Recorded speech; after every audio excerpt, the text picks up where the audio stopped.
What's going on, everybody? This is Chris Classic dropping a car blog. Hope you guys are having a wonderful day. Nobody tells you that God loves you, Christ loves you, and I love you as well. I'm praying for you guys.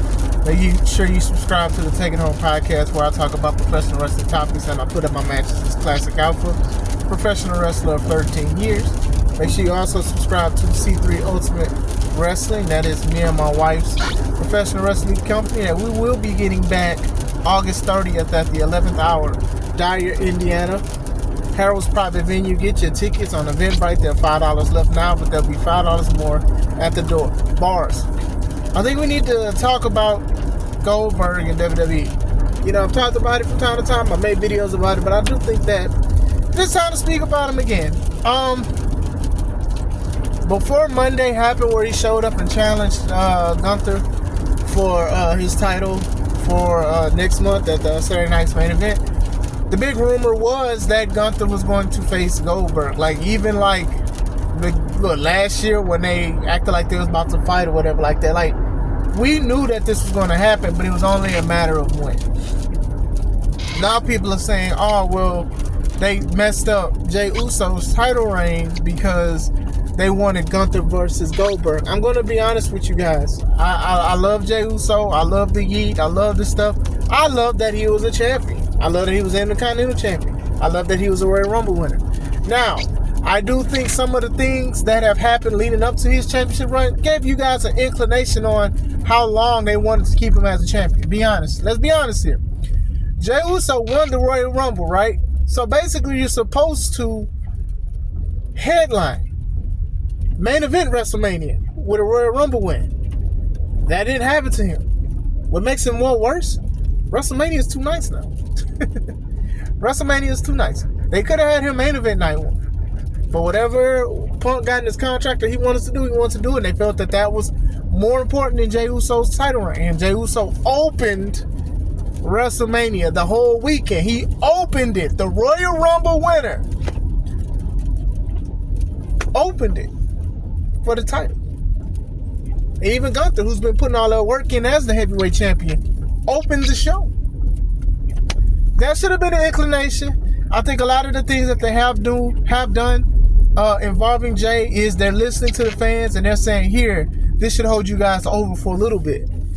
This title reign is sort of like that. I'm glad he won it. I do think he earned it. I do think him basically being one of the most popular superstars now. Everybody's saying yeet. They're buying the merchandise. Kids love doing the stuff with him. I think he's still cool. He's still popping, right? With or without the title. So that's how I took it. I enjoyed the title reign for what it was. I did not calculate it. Because if you calculate it, you will not enjoy it because you're going to be like, oh, it's either too long of a reign or too short of a reign. I don't think Goldberg showing up is what messed up Jey Uso's title, his longevity of his title. Title run. I don't think that messed that up. I do think this was just something that they've been wanting to do. And Gunther's a beast anyway. Gunther has had a championship for over 70% of his WWE career. They're going to keep adding to that because Gunther is that dude. You know, you can call him bored. Oh, he don't have this. He don't have that. That man put in the work. He lost a lot of weight. Carries himself like a old school professional wrestler, a timeless wrestler at that. You got a lot of people who have characters and they're outdated. They're like, hey, what are you doing? Maybe this would have been popping in the 80s and 90s. Gunther is a character that could be popping regardless. Because he's a bully. Bullies extend time. You know what I'm saying? I think he's done a great job with that. Now, as far as the Goldberg thing.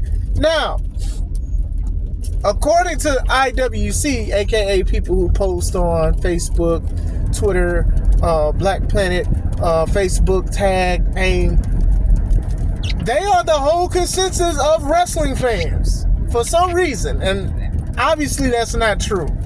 Now, you may not like Goldberg, and that's fine. I actually am a fan of Goldberg, regardless of how short his matches have been. Cue the list. Some of these matches are not even a minute long. The longest match he's had was with Bobby Lashley, and that was like 11 minutes, almost 12 minutes. You know, the match was okay. Some matches are okay, and some matches were just short. You can't really rate them. But still, just because you don't like him does not mean that everyone else has to not like him. And that's even with other stuff too. Some people be like, oh, well, I don't like this wrestler because of their political views. Some people don't care about none of that and just want to see great wrestling. That's just how it works sometimes. Now, with the IWC, a lot of them are saying, "Oh, Goldberg's too old. He's injury prone. He's this and that. Nobody wants to see Goldberg." How dare you? When you go to YouTube and you go to type in Goldberg, his segment with Gunther has over 1 million views over a lot of other stuff. Now, I'm sure other stuff has 1 million views now, but I can guarantee you that it's probably the highest watched segment. Is it because people are disgusted with Goldberg? Is it because people wanted to view it because they just wanted to see it and be mad that Goldberg showed up? Nah, some of it is. Some people actually are fans of Goldberg. When he went to the show, he came out. People was chanting Goldberg. People was clapping. They was taking pictures and stuff. When he said his line, "You're next," people got up and start clapping. So whose opinion is more important? Whose is more valid? Who should we take more serious his opinion or a grain of salt? Me, I'm not here going to answer that question, right? I'm just saying this. It's just like when you try to sit here and speak for a whole generalization of people and then they're saying something different, you might need to sit down somewhere. I don't think a lot of us are expecting like a 5-star match out of Goldberg. I'm not saying this to be negative, but it is what it is. But I am expecting a lot of people to look at the show because it's Goldberg. Some people grew up watching Goldberg, and some kids are fans of Goldberg. Goldberg's story of even coming back to the WWE was very good to me. Oh, I was a hero to a lot of people. A lot of people was rocking with me and stuff like that. But when I had this career in WCW, my son wasn't even here. He wasn't born. Now I want to show my son what I used to do. And honestly, he's done a great job with what he has represented. Is he doing it for a check? Sure. WWE is doing it for the views. Transactional. There you go. Transactional relationship. There you go. So now his son, who's basically at 18 now, whatever, grown, he's seen his dad, become that guy who he used to be. Even though it's not the guy who he used to be. If you know what I mean when I say that. So still, him going against Gunther, I can't wait to see it. I'm not going to sit there and say I'm the most excited person. I don't think the match is going to go past 3 minutes, but it is what it is. And I've been burned sometimes when it comes to it. I was excited for The Undertaker versus Goldberg at Saudi Arabia. But boy, was we in for a surprise. Goldberg busted his head open because he already smashed his head on the locker room. Sweating. The blood was getting in his face, was getting in his eyes, messed himself up. No, wait, he busted himself open on the turnbuckle. The other time he busted himself open was when he was doing a show on Raw and he hit the locker room. Sorry. Knocked himself out. Undertaker and Goldberg struggling to even pick each other up. It was just bad.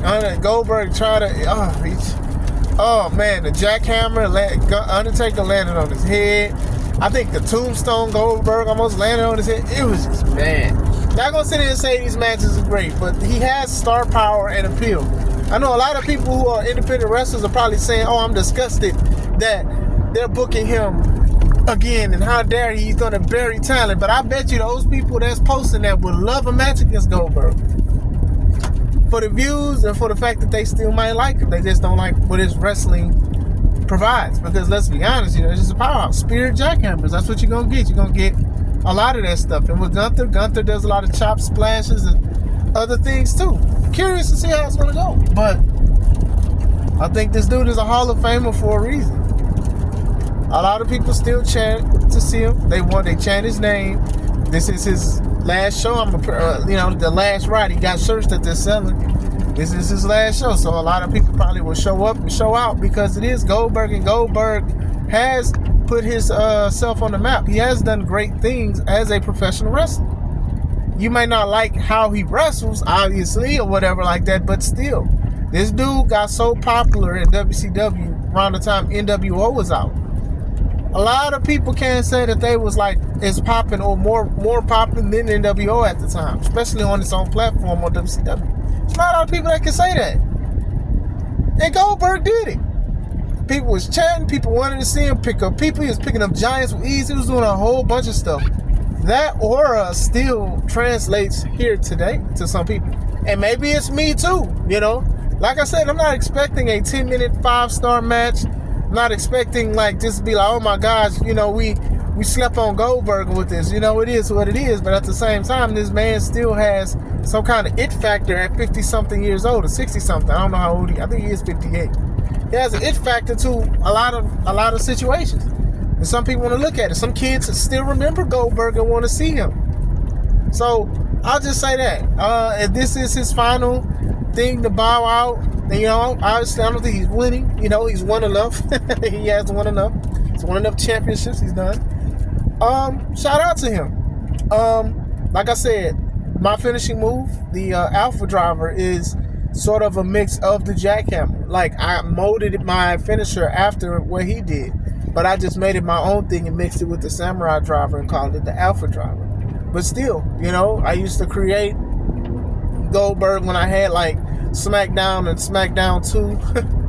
It's the Know Your Role on PlayStation. I used to always create them because they had his move, the jackhammer, but they called it the Brain Buster. See, y'all don't know about them games, man. Y'all don't know about them PlayStation. Like, y'all know about them long loading screens and stuff. But yeah, I used to create Goldberg a lot. And then I had some of the WCW games, the Nitros and the Mayhems and stuff. They was dumpster juice, but I played them because I was a WCW fan and I was a Goldberg fan. I'll just say that for that much. But what do you guys think? You guys still rocking with Goldberg? He's retiring. Are you excited? Do you think he should wrestle longer? I don't think a lot of people are going to say that. But what do you guys think about Goldberg and WWE? Let me know. If you guys have a wonderful day. This is Chris Classic. Let's take it home.